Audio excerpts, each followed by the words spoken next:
Hello and welcome, आप देख रहे हैं बॉलीवुड का hottest news show planet Bollywood news और मैं हूं Vivaan. Let's check out today's headlines.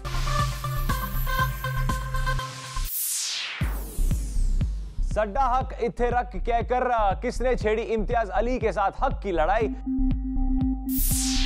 Shahrukh Khan starrer रा.1 ने बनाया कौन सा ओपनिंग का नया रिकॉर्ड। करीना कपूर का वैक्स स्टैचू हुआ अनवेल। अमीषा पटेल बनी प्रोड्यूसर, किया अपना प्रोडक्शन हाउस लॉन्च। और दिखाएंगे आपको इस फेस्टिव सीजन पर हुई बिग बी और एकता कपूर की पार्टीज की highlight. Ranbir Kapoor starrer Rockstar एक बड़ी कंट्रोवर्सी में उलझी हुई दिख रही है। यह कंट्रोवर्सी है कि फिल्म के स्टोरी को लेकर एक राइटर ने रॉकस्टार के डायरेक्टर इम्तियाज अली पर स्टोरी के लिए क्रेडिट ना देने का एलिगेशन लगाया है। क्या ये पब्लिसिटी का कोई नया फंडा है या फिर कुछ और? हमारी ये स्टोरी देखकर आपको पता चलेगा।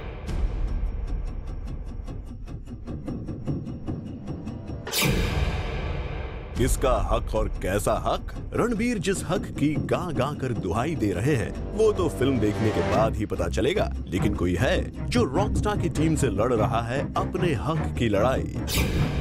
कोई है जो ये आरोप लगा रहा है कि रॉकस्टार के डायरेक्टर इम्तियाज अली उसे नहीं दे रहे हैं उसका हक।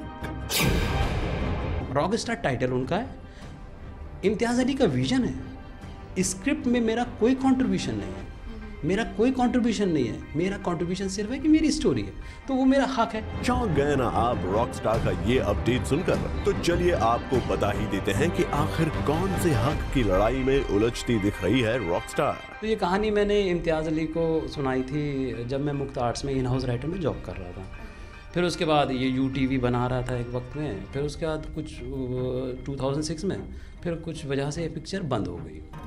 स्टोरी मेरे पास रही क्योंकि हमारे इम्तियाज़ के बीच में कोई कॉन्ट्रैक्ट नहीं हुआ था उस वक्त। अब जब कॉन्ट्रैक्ट मेरे पास आता है तो उसमें क्या हुआ कि कॉन्ट्रैक्ट में को स्टोरी राइटर कितना नाम आया मेरा। तो फिर मैंने उनसे डिबेट की, देखी, हमने कहा कहानी तो मेरी है, आपने, तो उन्होंने कहा नहीं है, इसमें मैंने स्टोरी में कुछ अपने पॉइंट्स डाले हैं। तो हमने कहा वो पार्ट स्क्रिप्ट का है, स्क्रीन प्ले अलग होता, कहानी अलग। ये कंट्रोवर्शियल फाइट है रॉकस्टार की स्टोरी के क्रेडिट को लेकर, जहां इम्तियाज अली रॉकस्टार को हर जगह अपनी स्टोरी बता रहे हैं, वहीं स्टोरी के हक की लड़ाई में एक और राइटर का नाम सामने आ गया है। मुअज़्ज़म बेग नाम के इस राइटर ने रॉकस्टार की स्टोरी पर अपना दावा मजबूत करने के लिए एक सबूत भी सामने रखा है। इस कॉन्ट्रैक्ट के मुताबिक इम्तियाज अली और मुअज़्ज़म बेग दोनों को जॉइंटली स्टोरी के क्रेडिट्स में जगह मिलेगी, लेकिन इस राइटर ने रॉकस्टार की टीम पर इल्जाम लगाया कि ना तो उन्हें स्टोरी के लिए क्रेडिट मिल रहा है और ना ही उन्हें अब तक बकाया 8 लाख का पेमेंट मिला है। मेरा ऑफिशियल वेबसाइट में नाम नहीं है, ठीक है। देखिए, मुझे इज्जत से उन्होंने पैसा दिया है, मेरा उन्होंने कॉन्ट्रैक्ट भी दिया है, लेकिन किस तरह से मेरा नाम कहीं नहीं मेंशन किया गया। चलिए ठीक है, आपकी मर्जी, आप मेरा नाम मत दो, लेकिन ऑफिशियल वेबसाइट में तो नाम दो। दूसरी चीज़ ये है कि मैंने कई बार कहीं जगह पढ़ा है फिल्म के बारे में कि this is a original script written from the scratch by Imtiaz Ali. Story के क्रेडिट के लिए तो ये हक की लड़ाई सबके सामने आ ही गई, लेकिन इस बात से इनकार करना अभी भी मुश्किल है कि कहीं ये सब पब्लिसिटी का कोई फंडा तो नहीं, क्योंकि ये मामला सबके सामने तब आया है जब रॉकस्टार के प्रमोशंस जोर पकड़ रहे हैं। तो ऐसे में कहीं स्टोरी का क्रेडिट पाने के लिए छिड़ी ये हक की लड़ाई कोई जानबूझकर बुनी हुई कंट्रोवर्सी तो नहीं? जल्द ही पता लगाकर ये अपडेट भी हम आपको दे ही देंगे।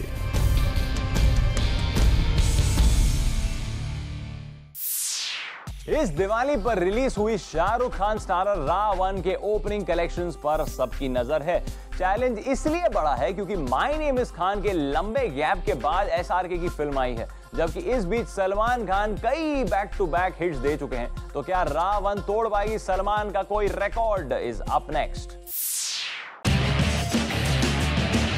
रिलीज के पहले दिन 26 करोड़ रुपयों का ओपनिंग कलेक्शन, दूसरे दिन फिगर और भी बढ़कर 36 करोड़ रुपयों पर पहुंच गया और 2 दिनों में ही 50 करोड़ रुपयों से भी ज्यादा का बिजनेस करके रा.1 रचने जा रही है एक नया इतिहास। जी हाँ, शाहरुख खान की जिस मेगा बजट फिल्म रा.1 पर सबकी नजरें लगी हुई थी और अपनी जिस फिल्म के लिए जी जान से जुटे थे किंग खान, वही फिल्म बॉक्स ऑफिस पर ओपनिंग कलेक्शन का ऐसा रिकॉर्ड बनाने में कामयाब हो गई है जो अब तक किसी फिल्म ने अचीव नहीं किया। रिपोर्टेडली रावण ने दिवाली के दिन रिलीज होकर बॉक्स ऑफिस पर 26.5 करोड़ रुपयों के ग्रॉस कलेक्शन का रिकॉर्ड बनाया है। इसमें से 18.5 करोड़ रुपए रावण का पहले दिन का नेट कलेक्शन है, जो कि बॉलीवुड की अब तक की हिस्ट्री में दिवाली पर रिलीज हुई फिल्म्स के लिए सबसे बड़ा रिकॉर्ड है। वहीं दूसरे दिन यानी 27 अक्टूबर को फिल्म ने 36 करोड़ रुपयों का ग्रॉस कलेक्शन जुटाया, जिसमें 25.5 करोड़ रुपए रावण का नेट कलेक्शन था। यानी सिर्फ 2 दिनों के बिजनेस में ही एसआरके की फिल्म ने फर्स्ट वीकेंड में 100 करोड़ रुपए के टारगेट को 60% तक अचीव कर लिया है। वहीं सैटेलाइट राइट्स और म्यूजिक राइट्स के जरिए रावण करीब 50 करोड़ रुपए रिलीज के पहले ही कमा चुकी है और अब सिर्फ 2 दिनों में ही 62 करोड़ रुपयों के ग्रॉस कलेक्शंस। इसे देखकर तो यही लगता है कि रावण संडे तक के कलेक्शन के दम पर कोई बड़ा रिकॉर्ड भी बना सकती है। एसआरके ने दुनिया भर के लगभग 5000 थिएटर्स में रावण को रिलीज किया था और शाहरुख खान की इतनी बड़ी तैयारी देखकर बॉलीवुड के ट्रेड एक्सपर्ट्स पहले ही अंदाजा लगा चुके थे कि शाहरुख खान को 5 दिनों के लॉन्ग फेस्टिव वीकेंड का पूरा फायदा मिलेगा। ऐसे में रावण के सिर्फ 2 दिनों में 62 करोड़ रुपयों के ग्रॉस कलेक्शन करने की खबर से तो यही लग रहा है कि पिक्चर अभी बाकी है मेरे दोस्त। करीना कपूर भी ऐश्वर्या राय बच्चन की बराबरी पर पहुंच गई है। हम हीरोइन में करीना के ऐश को रिप्लेस करने वाली बात नहीं कर रहे, बल्कि उनके वैक्स स्टैचू की बात कर रहे हैं, जिसे खुद बेबो ने कर दिया unwell. Basically, I can't comment on my look because I don't know if it's going to be the Chameli look. You guys will have to wait and see.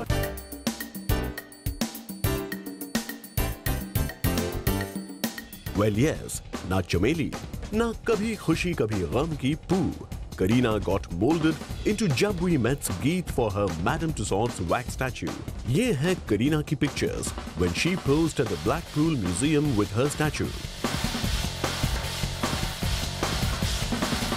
Finally Kareena का मच अवेटेड स्टैचू हो गया unwell. यहाँ करीना दिख रही हैं dawning हर मौजा ही मौजा look from Jab we met, wearing a black spaghetti top and black harem pants. Kareena stood amidst other stars at the Madame Tussauds. इस occasion पर हमने बात करी खुद करीना से to know how is she feeling about being waxed at the Madame Tussauds. This is what Bebo enthusiastically expressed. I think everything has just happened at once, whether it was Ravan and then Madame Tussauds. I think everything just worked out, quite perfectly well this time. Jeet is an iconic character, of my career and I think of the film industry. So I think fans have voted for the Jab We Met look. And also I'm glad it's Jab We Met because somewhere my fans and the young kids and girls like to see me in that Indo-Western kind of look. वैसे क्या आप ये नहीं जानना चाहेंगे कि अपना statue देखकर उसकी पहली पिक्चर करीना ने किसे भेजी? Well, you guessed it right. It was to her beau Saifu. He's extremely ecstatic. I think we sent him the first picture we sent him and he was like, God, she looks super hot. So I think that was a great reaction. यहाँ करीना को accompany किया था उनकी mother Babita ने, and this surely made Bebo a happy and proud daughter. My mom came with me. She doesn't go out too much and come out to public appearances, but she came all the way with me to the UK to unveil my Madame Tussauds wax work.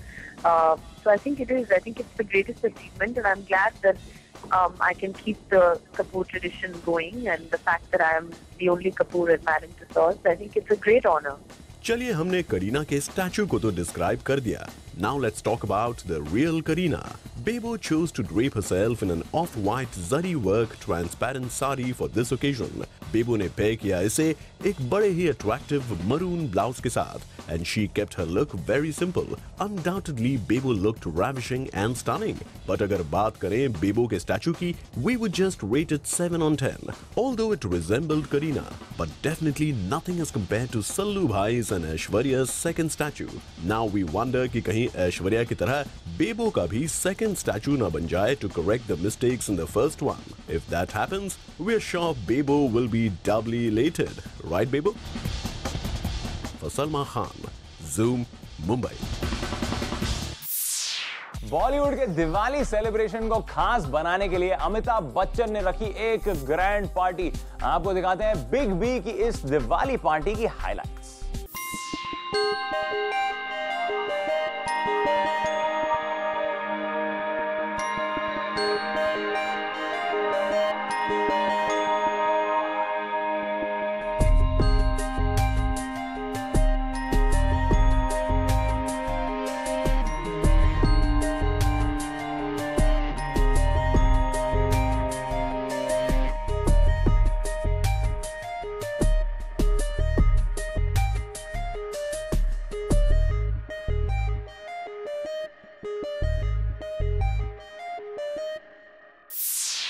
Diwali के celebrations के बीच एकता कपूर ने throw की एक grand new year party.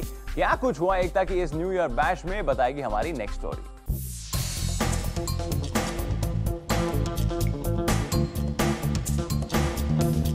Ekta Kapoor ने रखी एक बेहद खास पार्टी और ये पार्टी कितनी खास थी ये विजुअल्स ही आपको बताएंगे।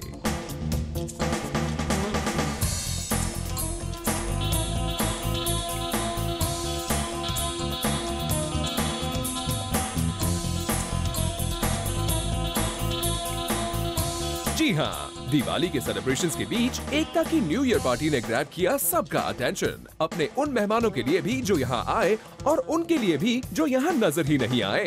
पहले बात उनकी जो बने एकता की इस पार्टी की शान। कंगना रनौत, ऋषि कपूर, रणधीर कपूर, सुधीर मिश्रा, सोनू निगम और तुषार कपूर जैसे बॉलीवुड सेलेब्स और स्मॉल स्क्रीन के कई स्टार्स ने बढ़ाई एकता की इस पार्टी की शान। तो अब आपको बता देते हैं कि कौन था वो स्टार जो एकता की पार्टीज का हमेशा प्रोमिनेंट पार्ट होता है लेकिन यहाँ नजर नहीं आया। तो वो है रोनित रॉय, जो एकता की इस पार्टी में नजर नहीं आए। और ना ही यहाँ हमें नजर आई प्राची देसाई। वेल, प्राची का तो पता नहीं, पर लगता है रोनित रॉय दिवाली की रात हुए कार एक्सीडेंट केस में ज्यादा ही उलझ गए हैं। उस केस में बेल तो उन्हें मिल गई, पर एकता की इस पार्टी में आकर सेलिब्रेट करने का कुछ मन नहीं हुआ रोनित का, क्योंकि अगर ऐसा होता तो ट्रेडिशनल अटायर्स में नजर आने वाले इन स्टार्स में एक और स्टार भी जुड़ जाता।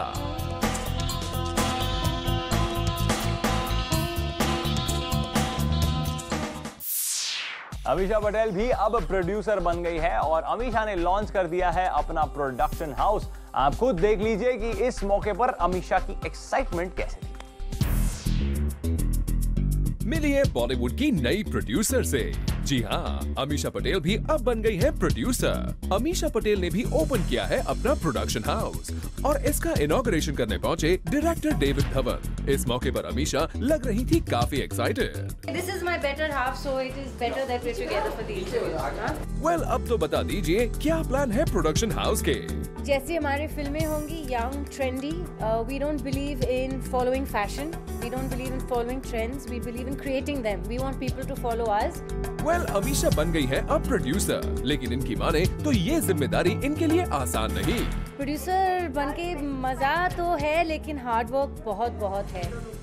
बहुत हार्ड वर्क है। It's very hard behind the camera होना, और क्योंकि मैं अपनी फिल्मों में एक्ट भी कर रही हूँ, तो I have got a dual role now. Well, Ameesha को सपोर्ट करने पहुंची संजय दत्त की पत्नी और अमीषा की करीबी दोस्त मान्यता दत्त भी। सलमान खान के डर ने मीका को एक बड़ा पंगा लेने से रोक दिया।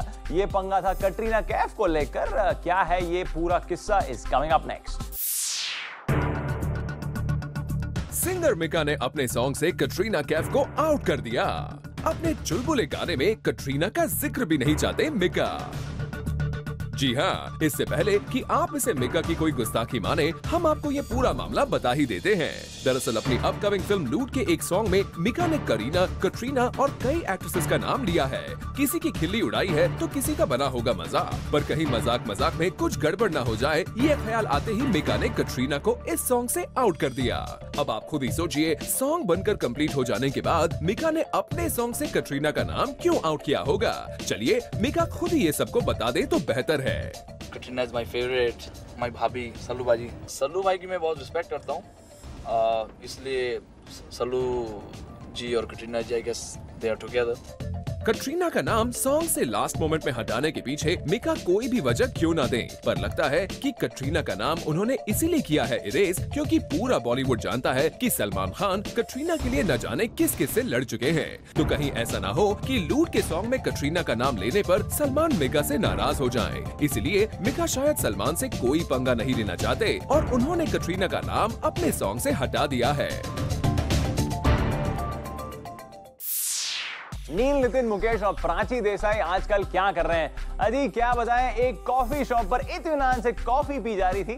जी हाँ, एकदम पक्की खबर है। क्या है ये कोई नया जूसी लिंकअप, बताएगी हमारी next story.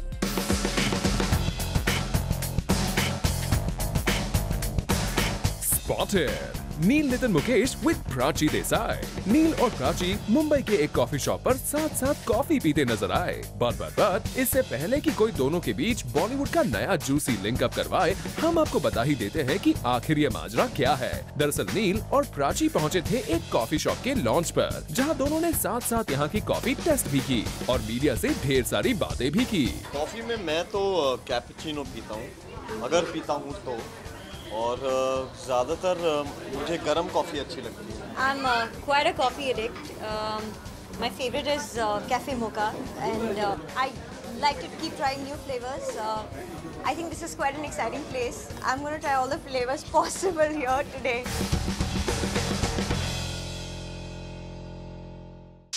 With this, it's a wrap. See you tomorrow at 7 p.m. for your daily dose of B-Town's hottest news and gossip and scoops on Planet Bollywood News. Till then, keep watching Zoom, India's #1 Bollywood channel.